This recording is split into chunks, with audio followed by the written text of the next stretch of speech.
versus James Egan Holmes, case number 12 CR 1522. The record should reflect that Mr. Holmes is present with his attorneys, Ms. Brady, Mr. King, Ms. Higgs, Ms. Spengler, and Ms. Nelson. And the people are represented by Mr. Brockler, Mr. Orman, Ms. Pearson, Ms. Stitch McGuire, Mr. Edson, and Mr. Edwards. We are outside the presence of the jury. A couple of things.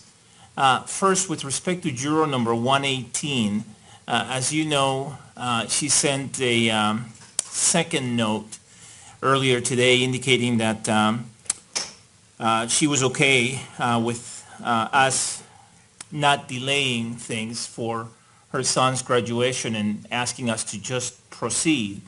I feel like I didn't get a chance to complete the discussion with her because I told her when she was in here that I would try to look at the emails and follow up, and then it's at that point that she sent us the note. I simply wanted to tell her that I appreciate her willingness to do that and leave it at that and not have any further discussions. Are the people okay with that? Yes, Your Honor. Is the defense okay with that? Okay, we'll plan to do that. So we'll bring juror number 118 first. The second thing has to do with the people's intent to call two witnesses with respect to Veronica Mosher Sullivan. And I said I would think about it over the lunch break, and I did. And I'm going to allow the people to do that for the following reasons. Number one, I do think these two witnesses have different things to say about Veronica Mosher Sullivan.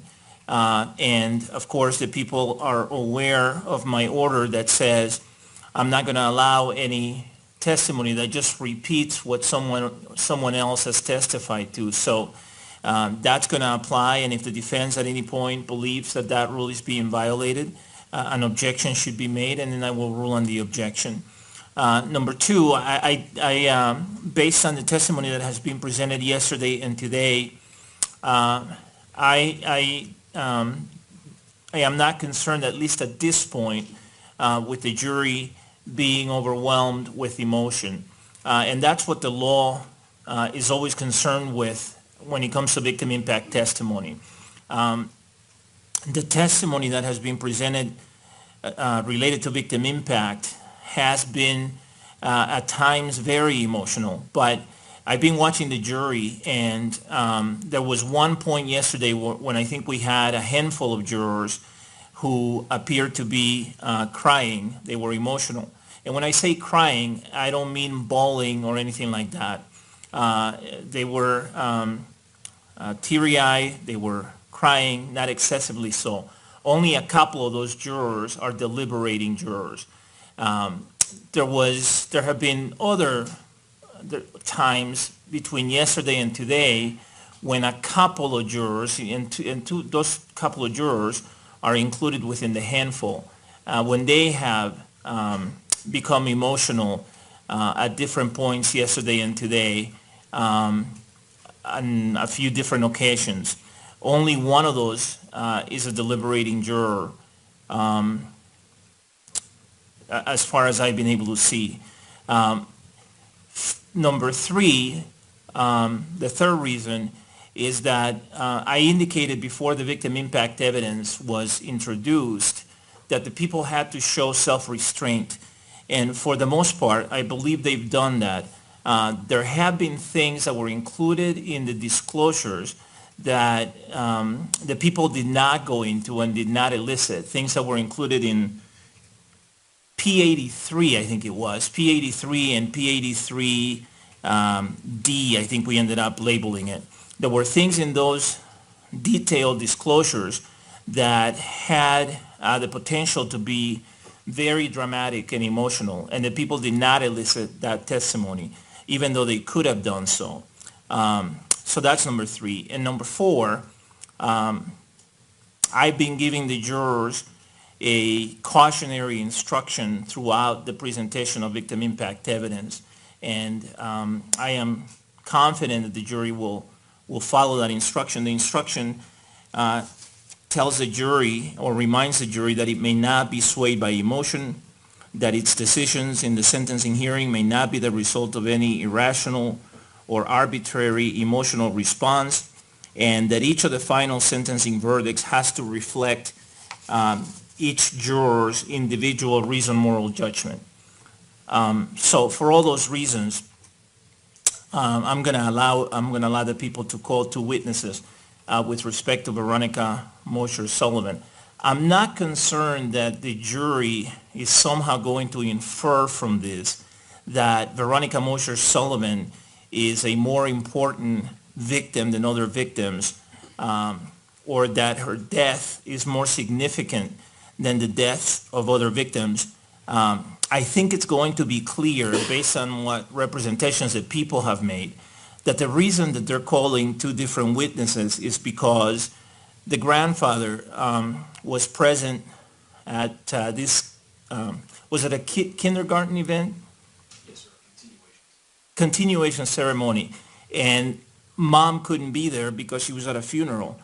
So it'll become clear to them that that's why the grandfather is here to testify about that particular event, but otherwise Veronica's mother will be testifying, and that's Ashley Mosher. So I'm not concerned that the jury is somehow going to read something different into it, and the fact that the people are only calling two witnesses with respect to one victim also helps me arrive at this decision. Yesterday, and even before yesterday, what the people were talking about was calling perhaps two witnesses with respect to four victims.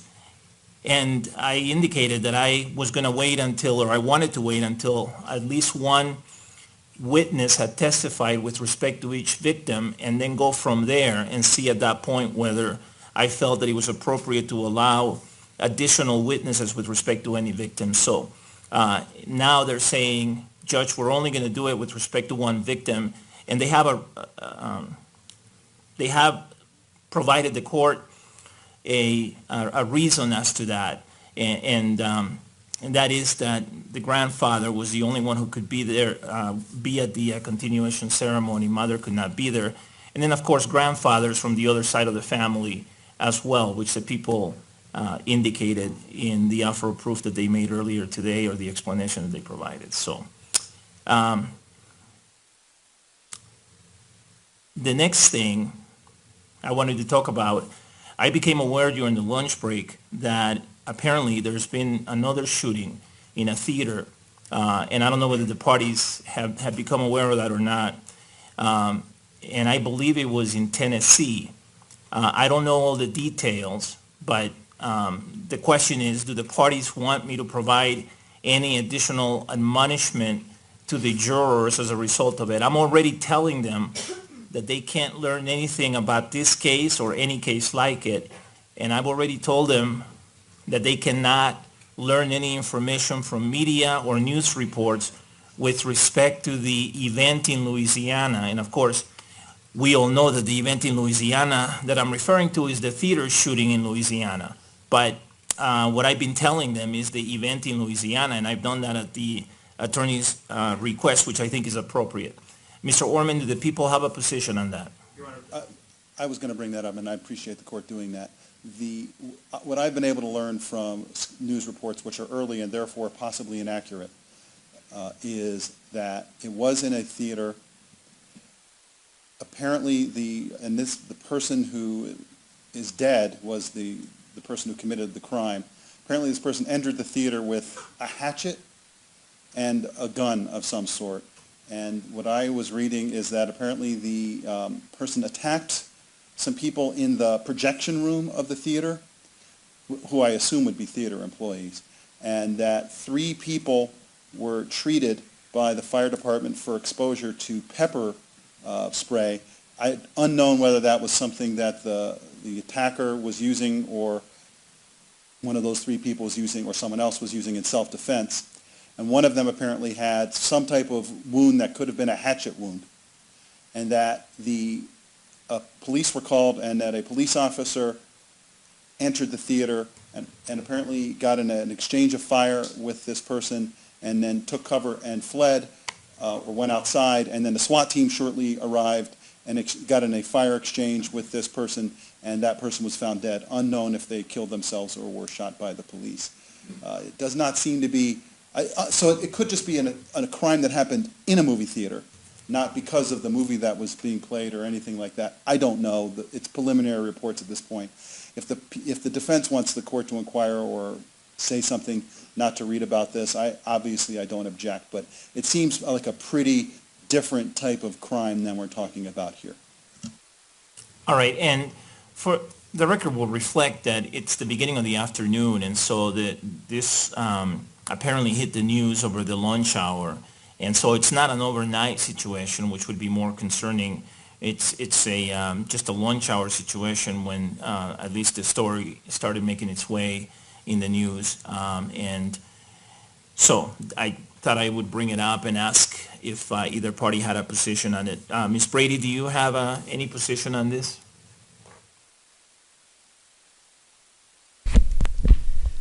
Judge, our position is perhaps if the court, when it does give the admonition at the end, to emphasize not to, as you've been doing, but maybe especially emphasize or any case like this, and perhaps even tell them, you know, we are really close to the end of this case, and perhaps it's advisable to avoid the news as much as possible in general until you get this case, so that you don't inadvertently get exposed to information from the outside. I think that would take care of it. I hate to have the court emphasize yet another incident, which I think will tip them off that there was another incident at a theater.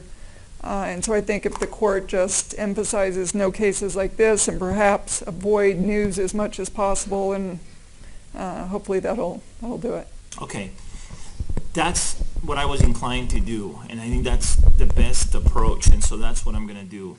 I'm going to go through the advisements at the end of the day today, and I'm going to try to emphasize the part about not only this case, but any case like this case, and then request that if at all possible they not watch or listen to or read any news at all. So, all right, is there anything else before I bring in juror number 118, just to say that we appreciate her willingness to work with us in terms of our schedule? No, sir. Anything in from the defense? I also thought maybe if the court could again remind the jury that if they do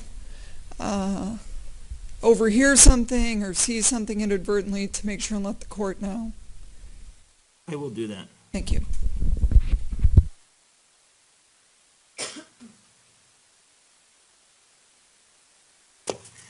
Let's bring in juror number 118, please.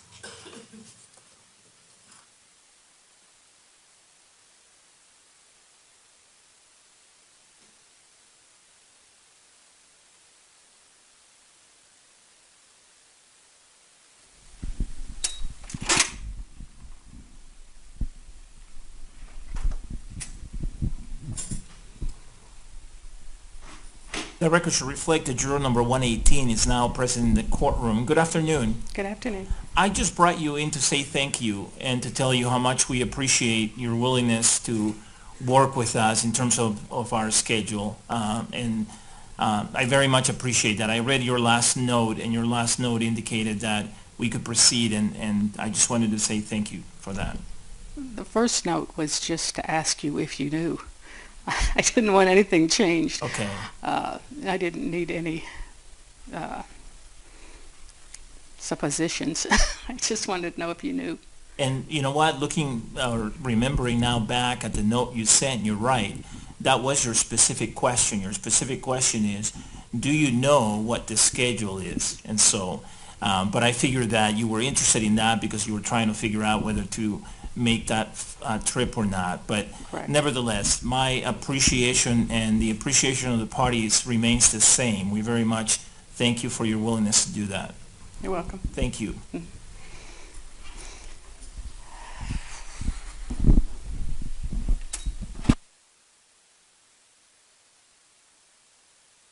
Okay, let's bring the jury in, please.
Please be seated, everyone. The record should reflect that the jury is back in the courtroom. Welcome back, folks. I hope you had a good lunch. Good. All right, the people may call their next witness at this time. Thank you, Your Honor. The people call Robert Sullivan to the stand.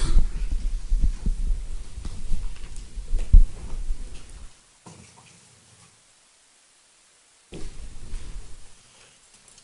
afternoon. Do you solemnly swear or affirm under penalty of law that the testimony you're about to give will be the truth, the whole truth, and nothing but the truth? You do. Please be seated.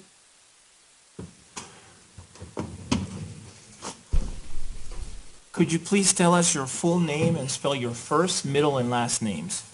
Robert, excuse me, let me pour a little water.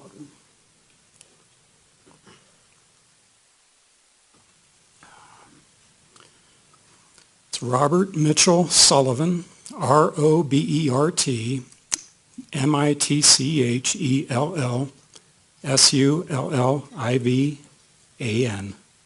Mr. Brockler, you may proceed. Thank you, Your Honor.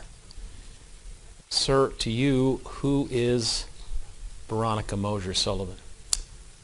She is my granddaughter, was my only granddaughter, only grandchild. Tell us how you are related to her. My son Ian was married to Ashley, and they had Veronica in 2006.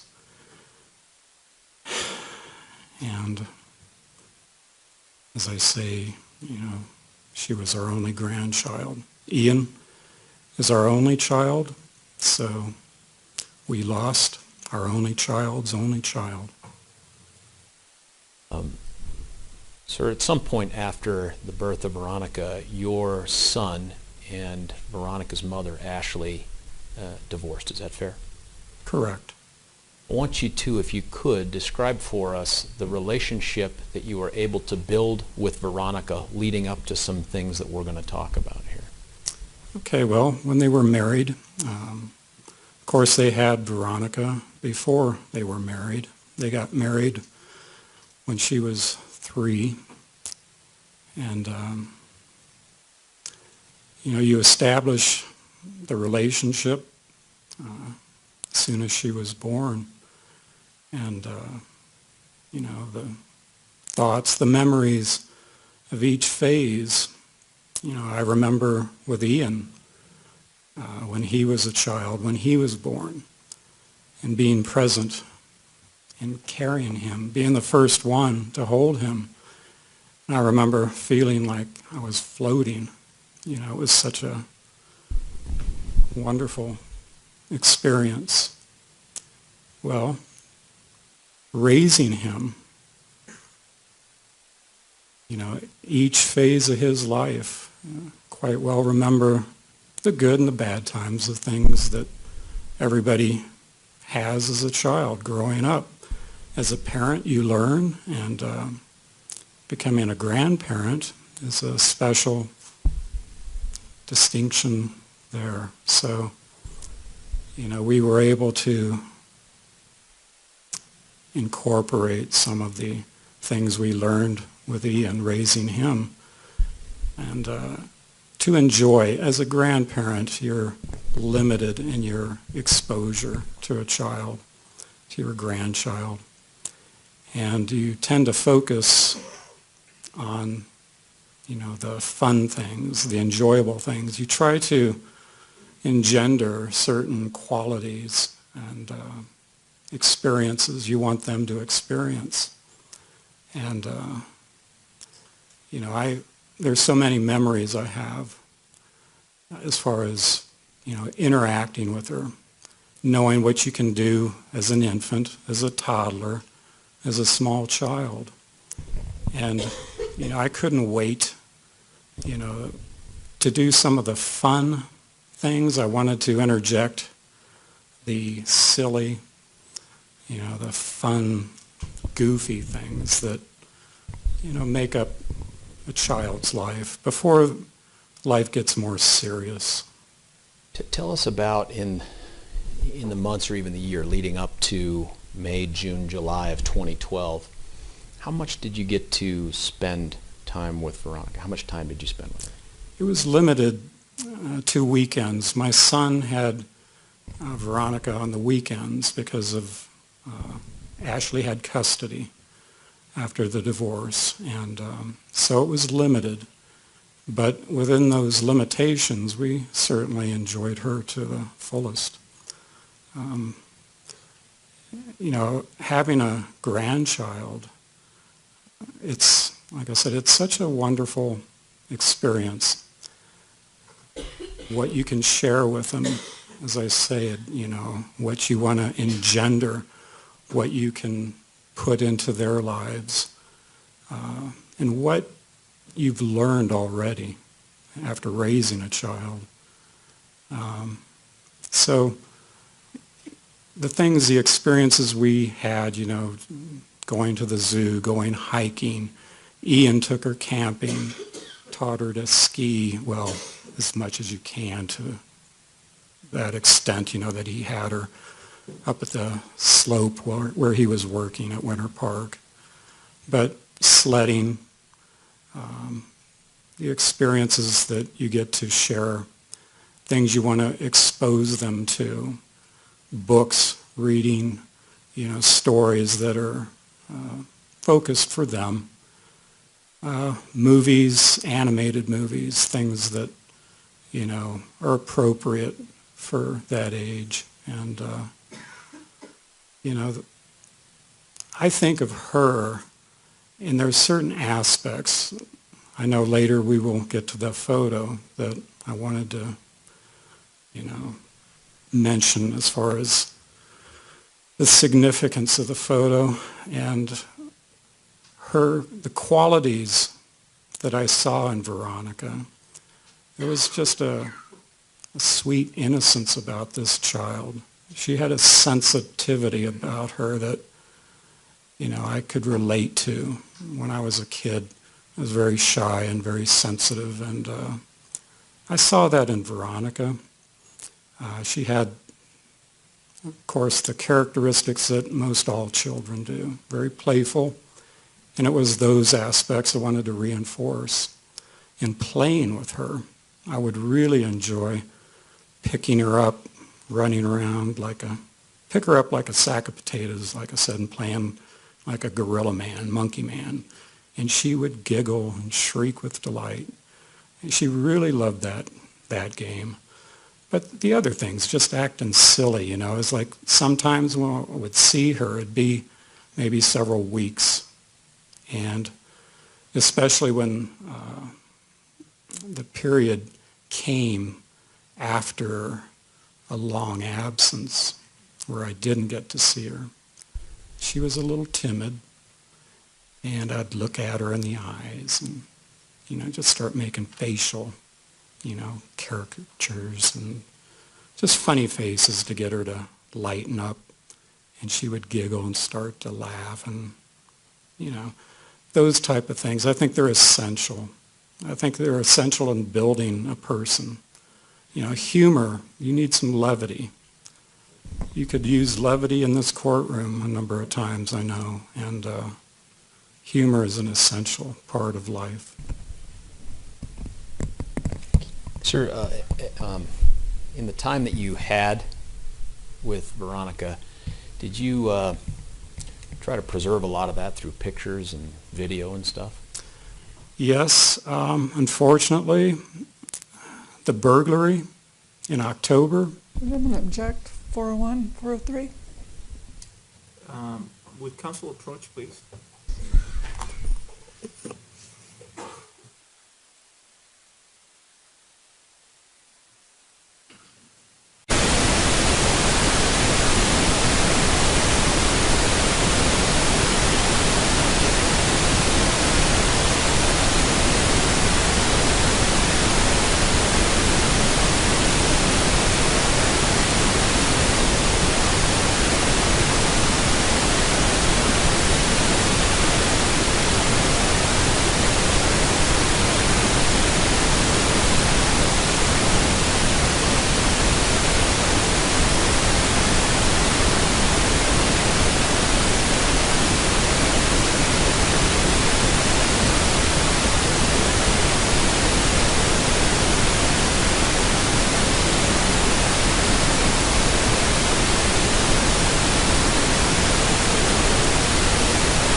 Sir, we were talking about pictures and video, and we have some here that I want to take up to you, if I could. Your Honor, may I approach the witness? Yes. And I've shown these to counsel. Sir, I'm handing you what's been marked as People's Exhibit 4730, 4732, and a disc that is 1099. Take a look at those, and just tell us first off if you recognize what they are.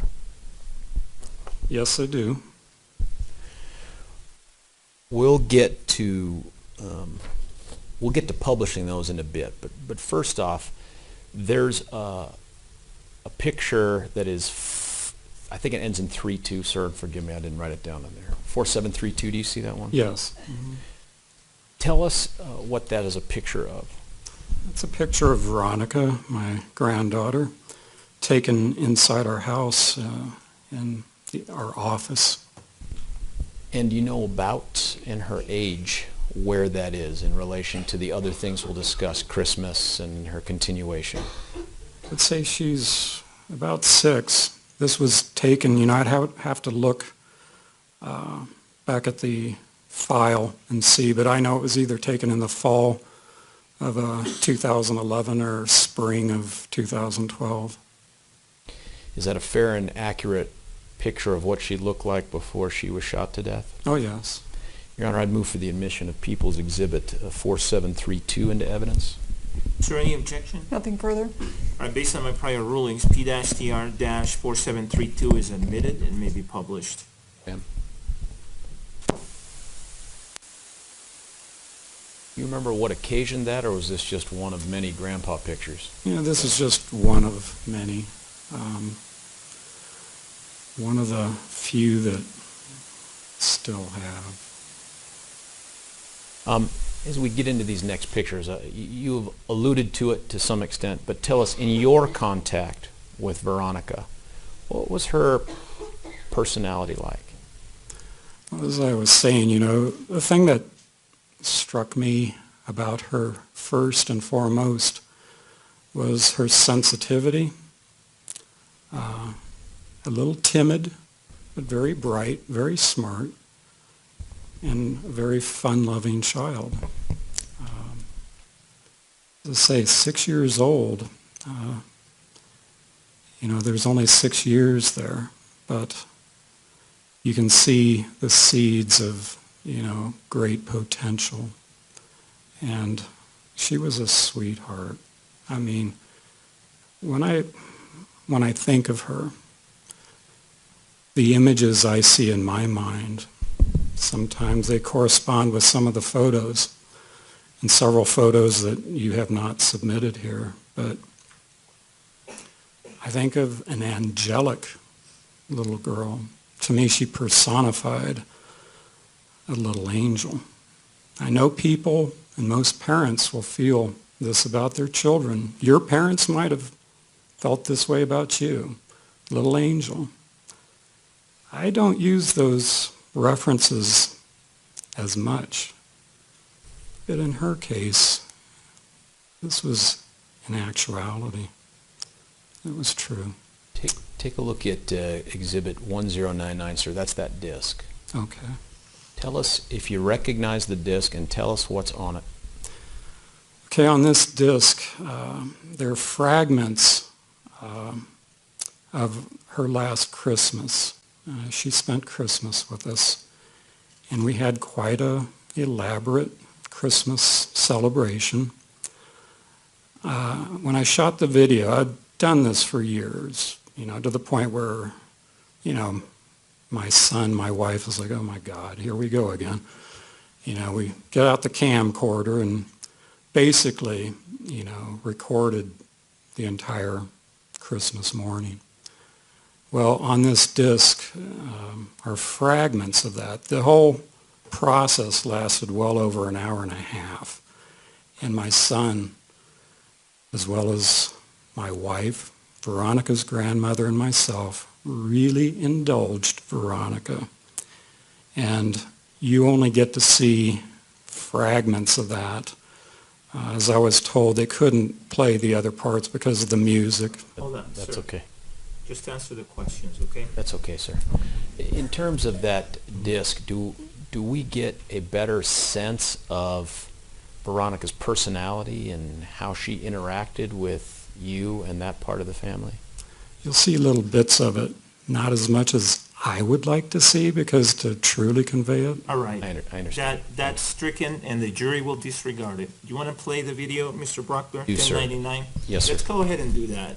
The jury will disregard that last sentence and will treat it as though it never heard it. Thank you. Your Honor, forgive me. I don't know that I've moved to admit it yet, but if we could do that first, move to admit people's 1099 in evidence. Nothing further? Pursuant to my ruling, it is admitted.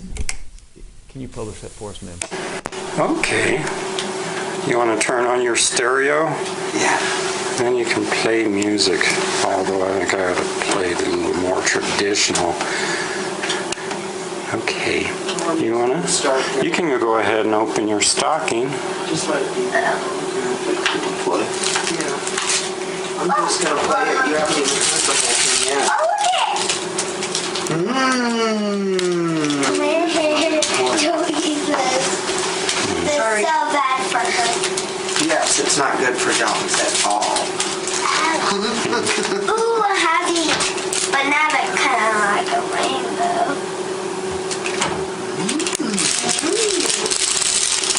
Santa must know what you like, huh? Oh, pizza. Robin. Oh. A robin. Or a woodpecker. Look at his red head. Blue jay. A blue jay. Oh my God. What? Santa got her that? It has tape on it. Yeah. Need help? These are the things you have to think about when you wrap them.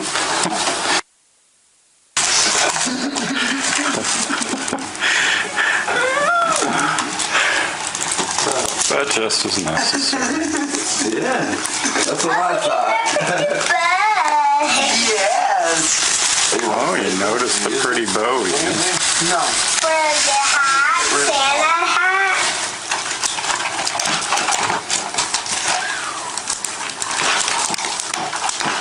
But Ruffy.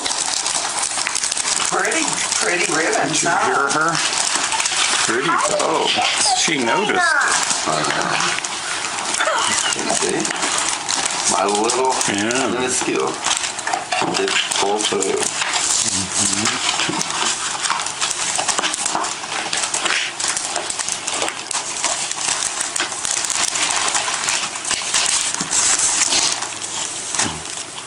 I didn't get that.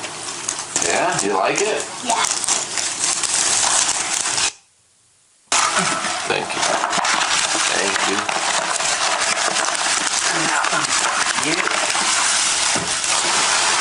Oh, look, Santa still brought me some gifts.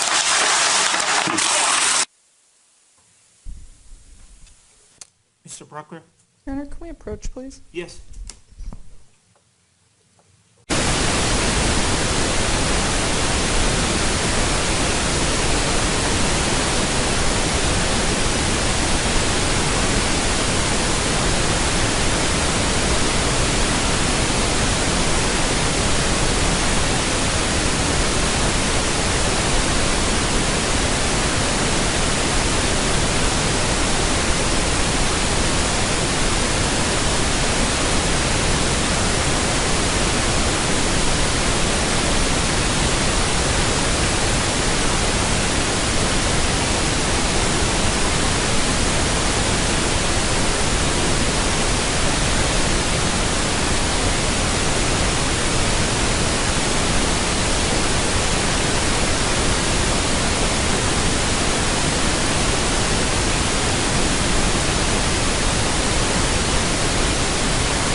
Brockler, you may proceed.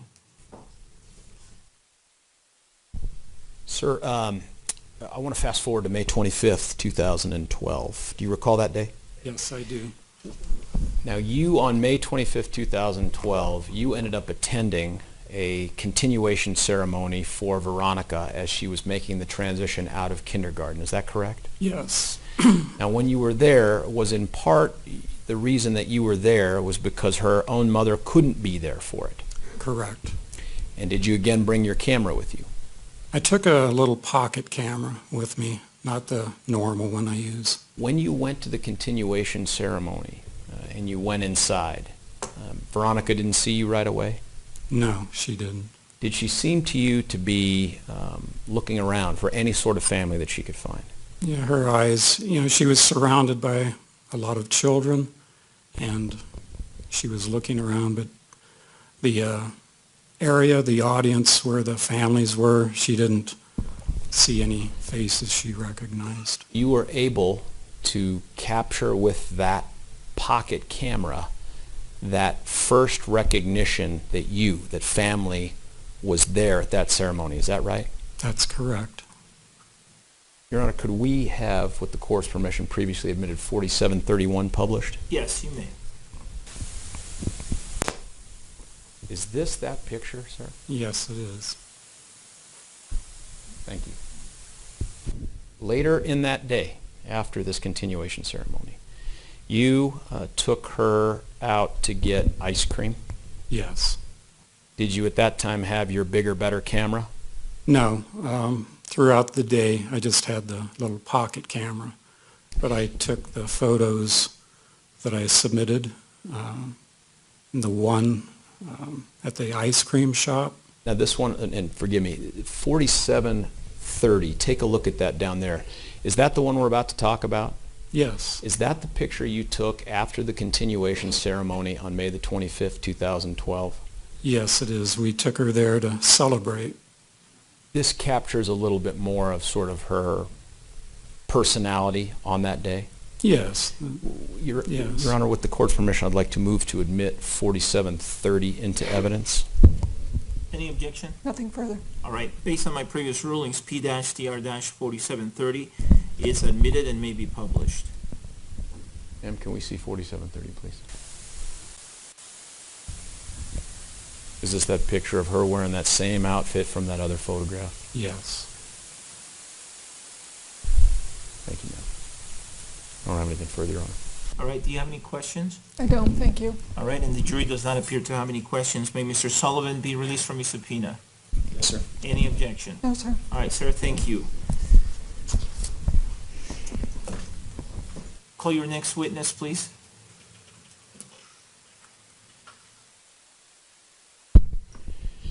Your Honor, the people call Ashley Mosier to the stand.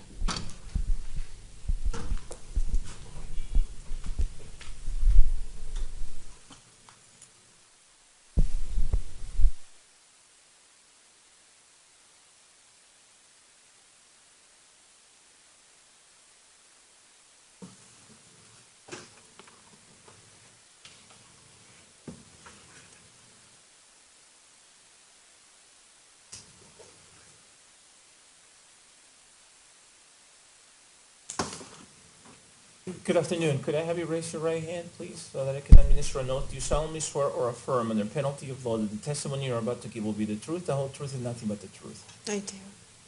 Thank you. Could you please tell us your full name and spell your first, middle, and last name? And I know you've testified before, but if you would remind us, please.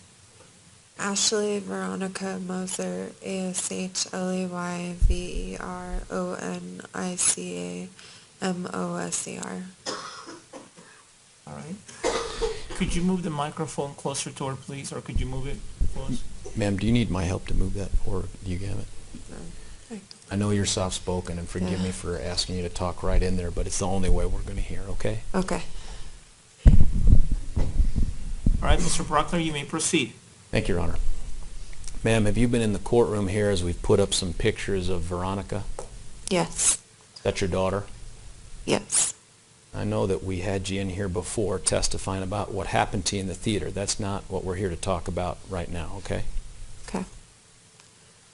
I want to talk to you about your daughter, who she was to you, and then we'll talk about the impact of her murder on you, okay? Okay. When was Veronica born? December 23rd, 2005. How old were you when you had her? 18.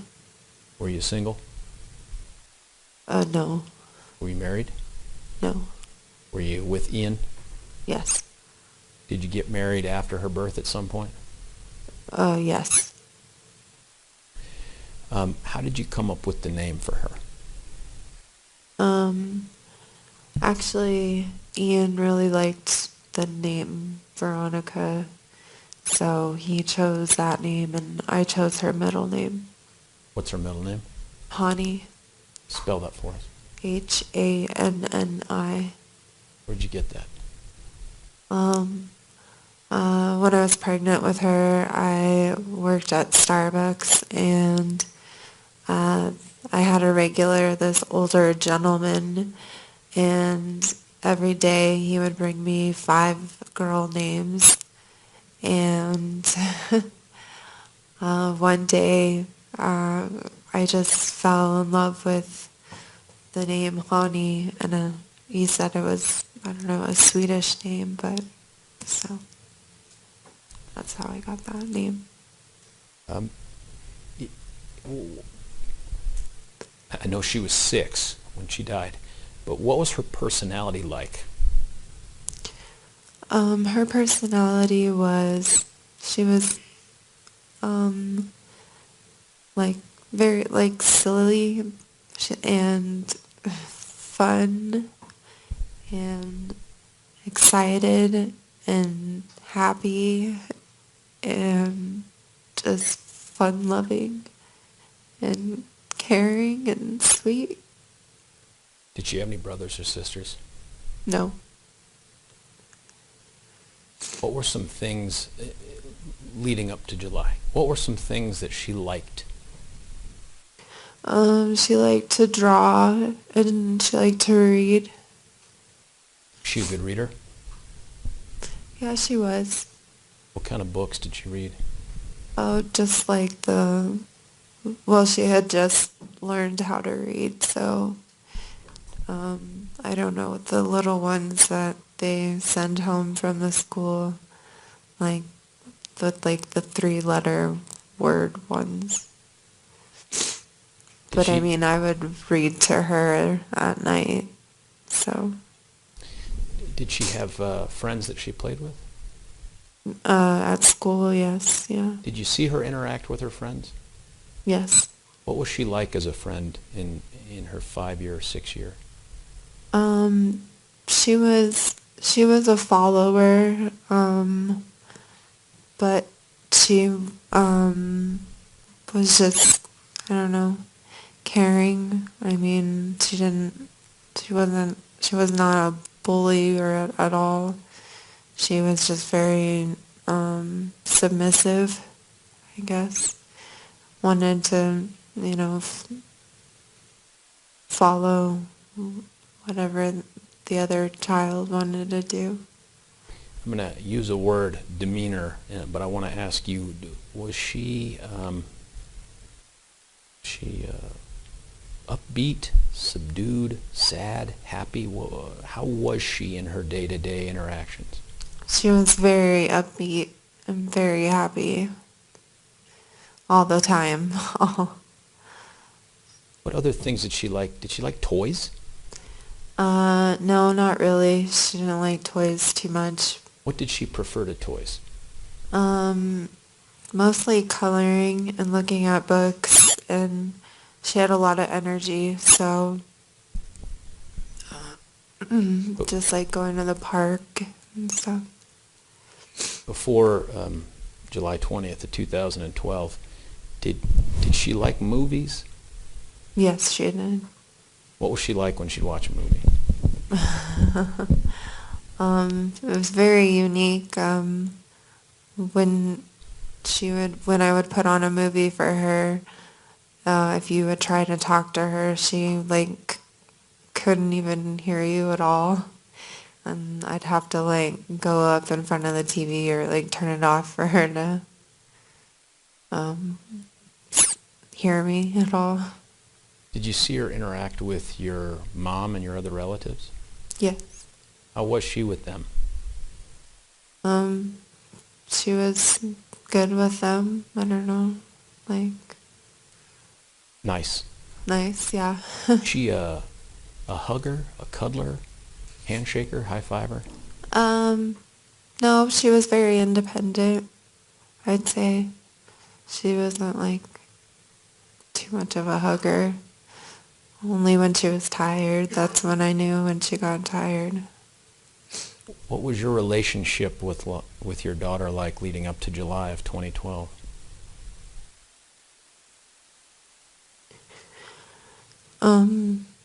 She was like my best friend.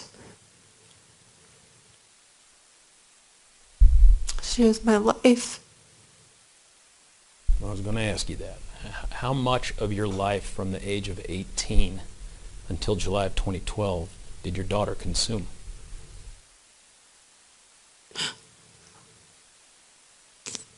Like all of it. I didn't go more than 24 hours without her. Was there something that you did together that was a favorite thing of yours? Well, my favorite thing was just finding free festivals to always go to. Free days at the zoo, the museum,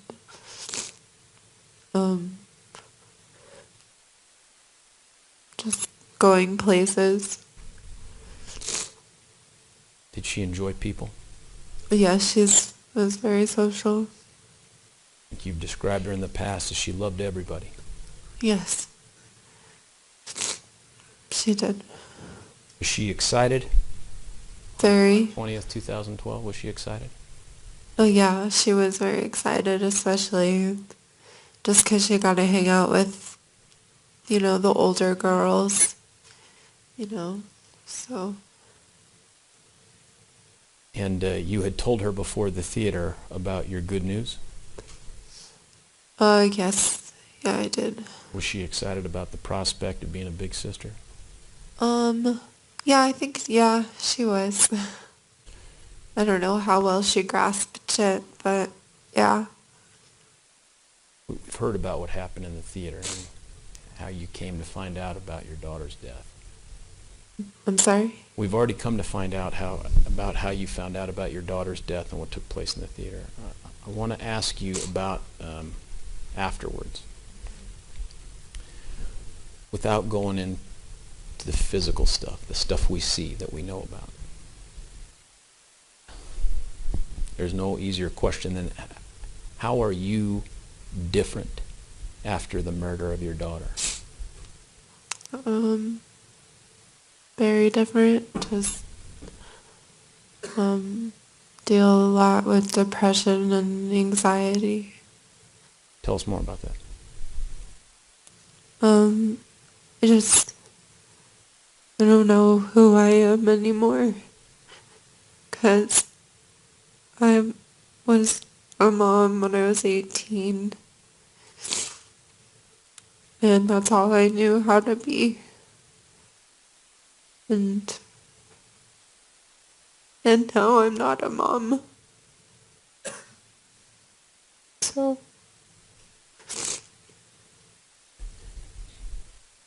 Do you have to take medication? Yes. Not for the physical stuff, but for the emotional stuff? Yeah. Tell us how your daughter's death has caused you to have to do this. Yeah, it has caused me to be in an intensive outpatient program at a depression center. Because there was times that I did not leave the house. I didn't want to do anything. Are you on medications right now? Yeah. Do they help you get through the day? I mean, well, yeah, sometimes.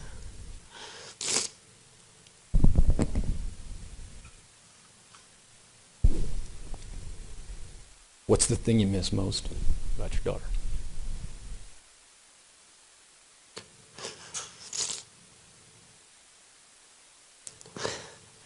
I don't know, everything. Her. Her smile, her laugh.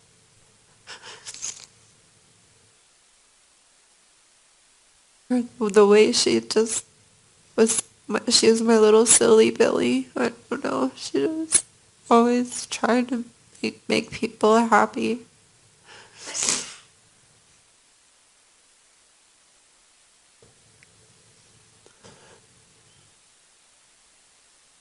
Thank you, Your Honor.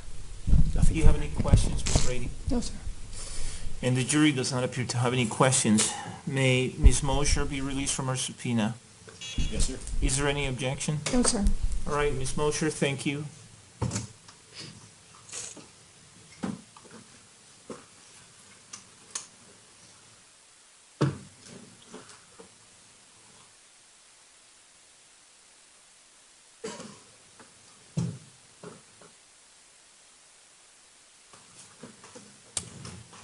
Members of the jury, it's 3 o'clock, so we're going to go ahead and take our afternoon break right now. I want to remind you folks that you may not be swayed by emotion. Your decisions in this sentencing hearing may not be the result of irrational or arbitrary emotional response. Rather, each of your final sentencing verdicts must reflect your individual reasoned moral judgment. Does everyone understand that? And everyone's nodding their head yes and saying yes. All right, please keep my advisements in mind during the break. They all apply, and I'll see you back here. Let's plan on taking a little bit of a longer break because I need to talk to counsel about scheduling and some administrative matters. So let's plan on taking actually, hold on. Before you do that, would counsel please approach for just a moment?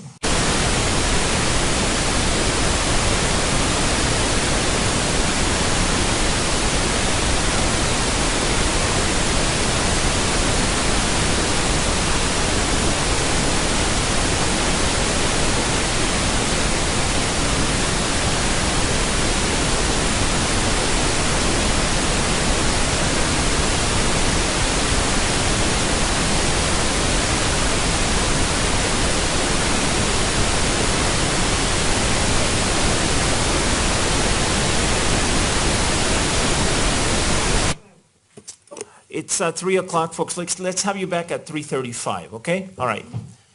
Thank you.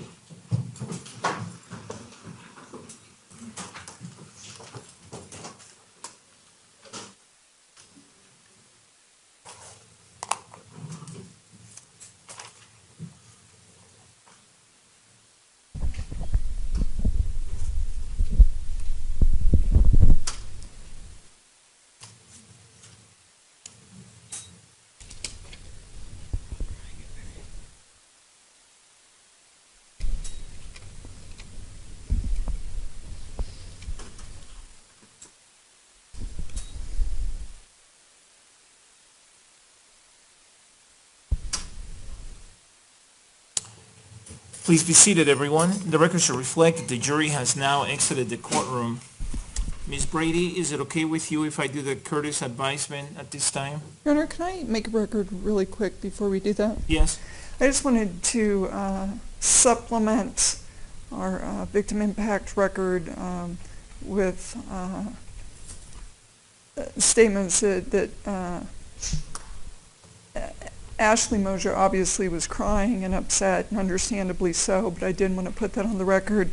I also wanted to note that we tried to keep track of which jurors were also crying, and we noted jurors in seats number 1, 2, 5, 11, 14, 20, and 21 were crying during that testimony. That's all. Right. Do the people want to respond? No, sir, thank you. I only noticed a couple of folks, and I noticed the people sitting in seats number 20 and 21, I believe they are. I noticed that they were crying, and those are the couple of folks who have cried at different points throughout the victim impact testimony. I think on a few different occasions, or perhaps 4 occasions yesterday and today. One of them is a deliberating juror, the other one is not.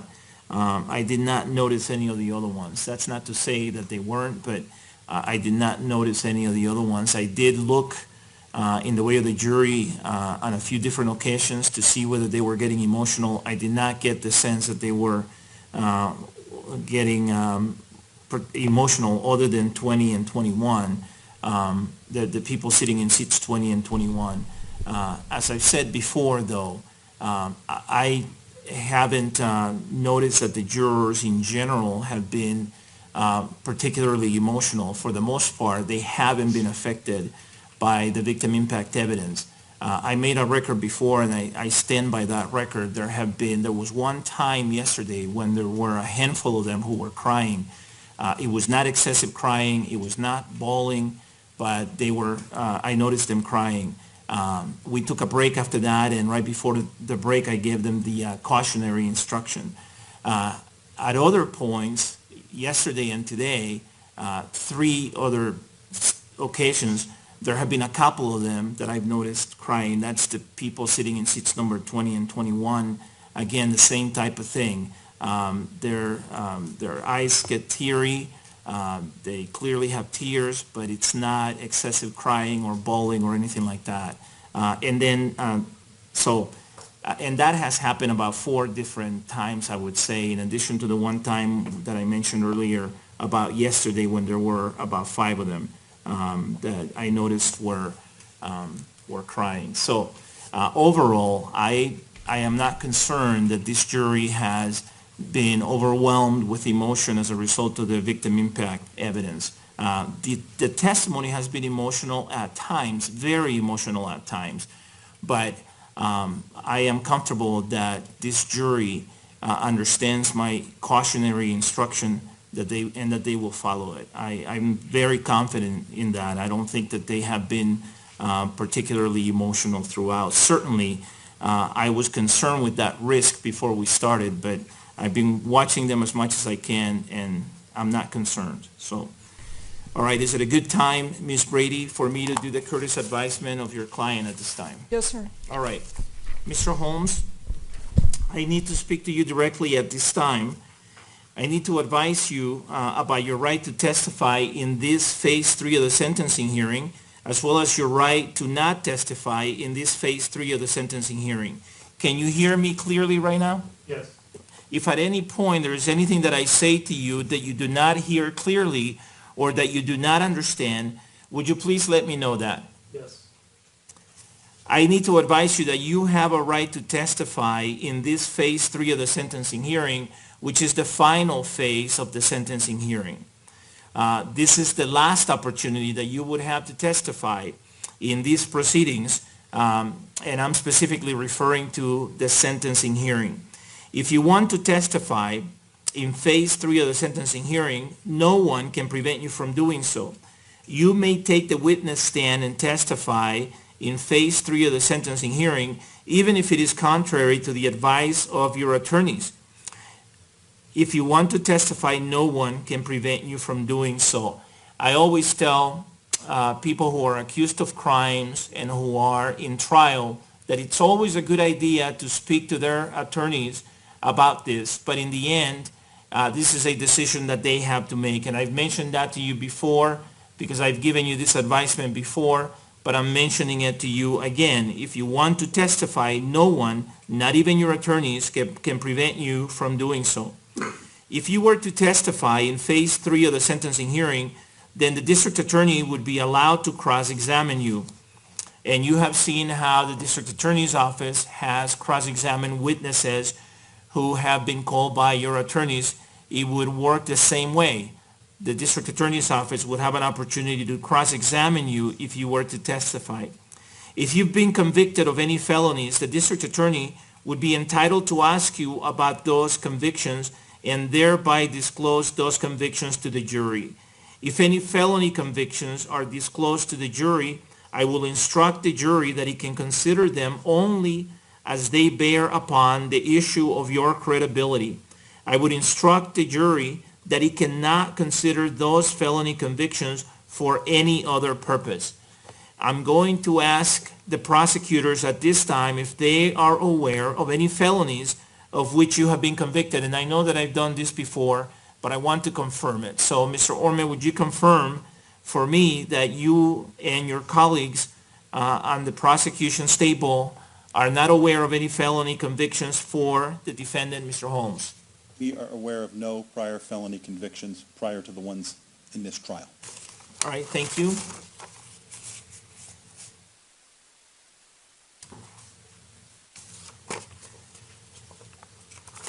And of course, when I talk about prior felony convictions, I'm not referring to anything that's happened in this trial. In this case, jurors are permitted to submit written questions that they would like to have asked of witnesses. The same rules of law, including the same rules of evidence that apply to attorney questions, also apply to juror questions. The court will not permit improper juror questions to be asked of a witness. If you decide to testify in this phase 3 of the sentencing hearing, and if the jury submits one or more questions that the court determines are legally proper to be asked, you will be asked those questions. I've mentioned this before to you. We would follow the same process in terms of juror questions if you decided to testify in this final phase of the sentencing hearing. That is to say, the jury would have an opportunity to submit questions in writing that they would like me to ask of you. I would call the attorneys to the bench. We would discuss any questions submitted by the jury.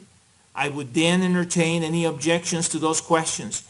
If I sustained an objection based on the rules of evidence and other applicable rules of law, I would not ask you that question or the question that was objected to. If I overruled an objection and found that a question was appropriate based on the rules of evidence and other applicable rules of law, then I would ask you those questions. And you would then be given an opportunity to answer those questions. And I would then give the attorneys an opportunity to ask follow-up questions, starting with your attorneys and following with the prosecution. The follow-up questions would be limited to the scope of the questions asked by the jury. I mentioned to you before that you have a right to testify in this final phase of the sentencing hearing. I need to advise you that you also have a right not to testify in this phase 3, the final phase of the sentencing hearing. You are protected by a constitutional provision against self-incrimination. Therefore, you do not have to testify if you do not wish to do so. If you choose not to testify in phase 3 of the sentencing hearing, then the jury will be instructed about that right and that no inference, no negative inferences can be drawn from the fact that you chose not to testify. In fact, let me tell you the instruction that I would give the jury about this.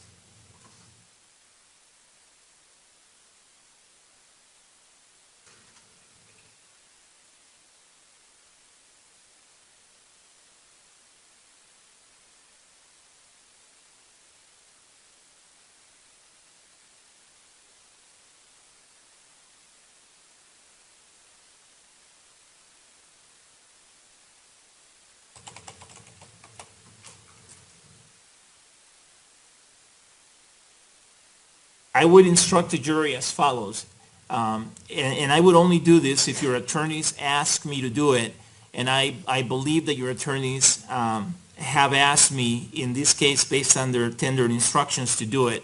So given your attorney's request, I would instruct the jury that every person charged with a crime or convicted of murder in the first degree has the constitutional right not to testify. The defendant did not testify during the first trial or in the sentencing hearing, as was his right. You shall not draw any negative inference from his choice as to the punishment to be imposed or any other matter. You shall not allow his choice to prejudice him in any way. His decision not to testify cannot be used as a reason to support or impose the death penalty. You must not discuss the defendant's choice not to testify or permit it to enter into your deliberations in any way.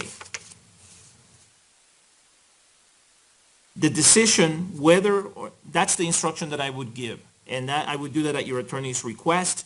If your attorneys requested that I not instruct the jury about that, I would not. But again, I believe based on the tendered instructions your attorneys have provided that they are asking me to instruct the jury along those lines, and so I would read that instruction that I just read to you. The decision of whether or not to testify is a decision that must be made by you and by you alone. It is a personal decision. In this case, you've been advised and represented by Ms. Higgs, Mr. King, Ms. Brady, Ms. Spengler, and Ms. Nelson. Have you discussed with them whether or not you will testify? Yes. Have you had enough time to discuss this matter with them? Yes. Do you need more time to talk to them about this matter? No. Have you made a decision as to whether or not you will testify in phase 3, the final phase of the sentencing hearing? Yes. And what is your decision? I choose not to testify. Is this a voluntary decision? Yes. And is this your personal decision? Yes. Is this a decision that was made as a result of pressure? No. Is this a decision that you made as a result of influence? No. Is this a decision that you made as a result of threats? No. Is this a decision that you made as a result of any promises? No. Is this a decision that you made as a result of any coercion? No. Do you have any questions at all for me about the advisement that I just provided to you? No. Do you understand both your right to testify and your right not to testify in phase 3, the final phase of the sentencing hearing? Yes. Do the people have a request that I make any further record or that I ask any other questions?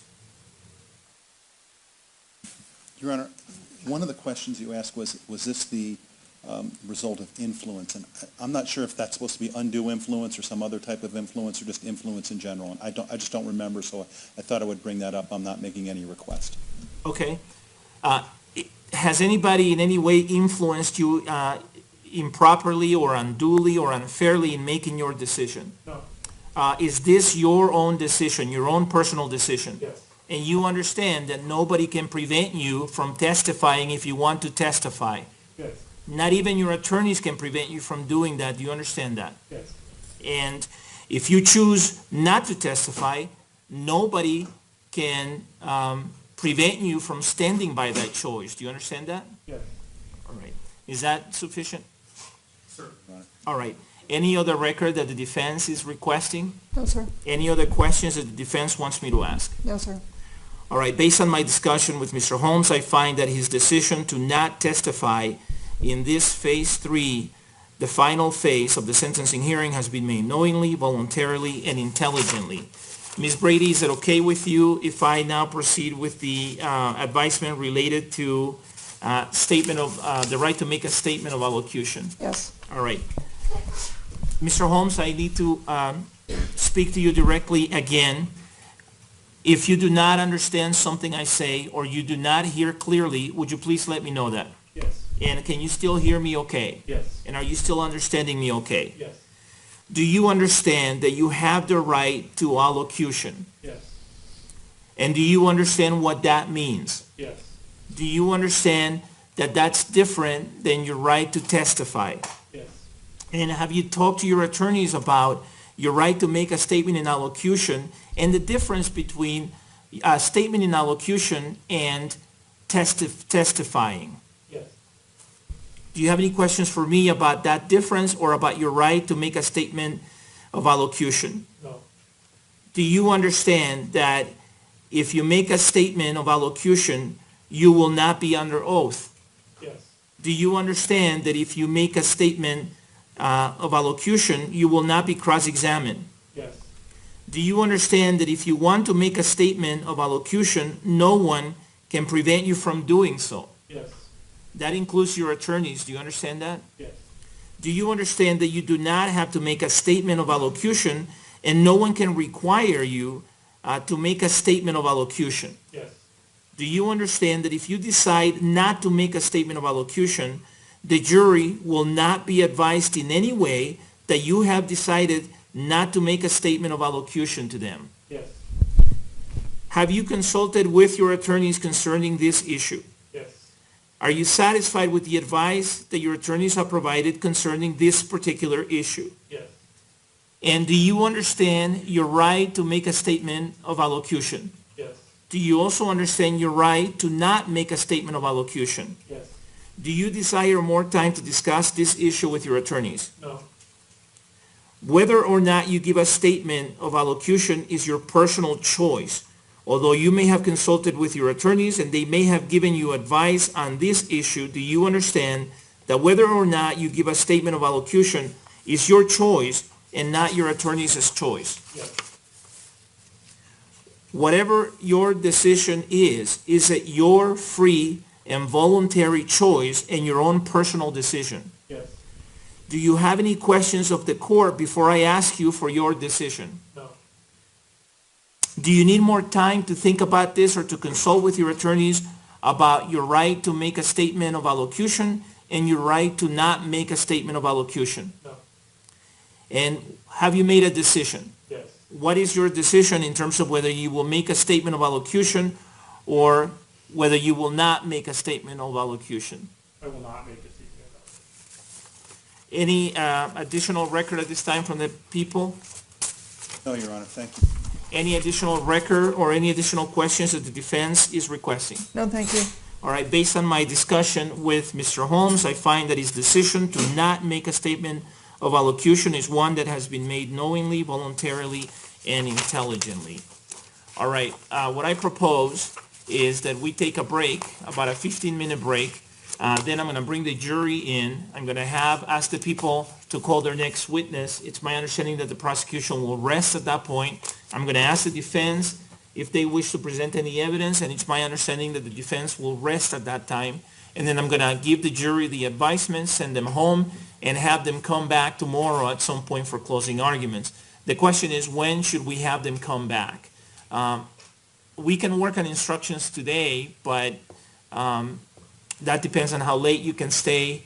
My preference would be to get as much work done on the instructions as possible tonight or today, and then try to finalize them tomorrow morning. So that's the first question. The second question has to do with any objections related to PowerPoint presentations. Are there any, and how much time should I set aside for that?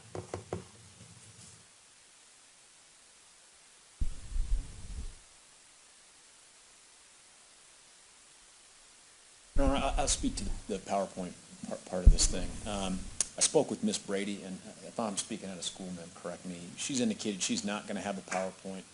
Mine would be limited at this point to photographs that have been previously admitted and used in other portions, nothing with words, nothing from the notebook or any of those other privileged communication areas that we've previously discussed. So I don't think the court needs to set aside a significant amount of time as it has in the past to review these.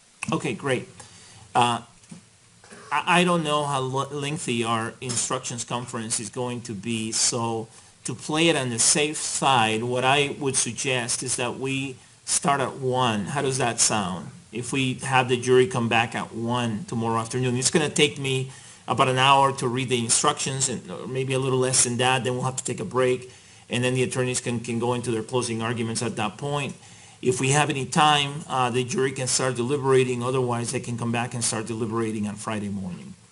Does that sound reasonable? Yes, sir. It does. And I assume I'll get to see the pictures Mr. Brockler intends to use. Okay. Okay, thank All right, you. Please.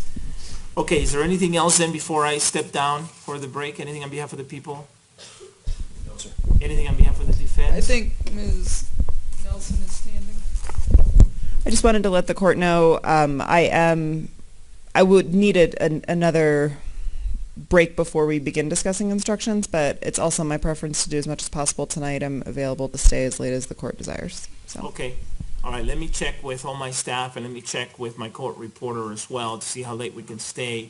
I emailed the parties a second set of instructions which would apply in the event that the defendant chose not to make a statement of allocution, which he now has chosen not to make a statement of allocution. So we will go with the second set of instructions. So these are modified. These are different than the first set I had set. And I think we'll refer to this as the second draft. And the draft that's stated today August 5th of 2015. That's a draft that we will be working with, not the draft that I had emailed you a couple of days ago, okay? All right, the court will be in recess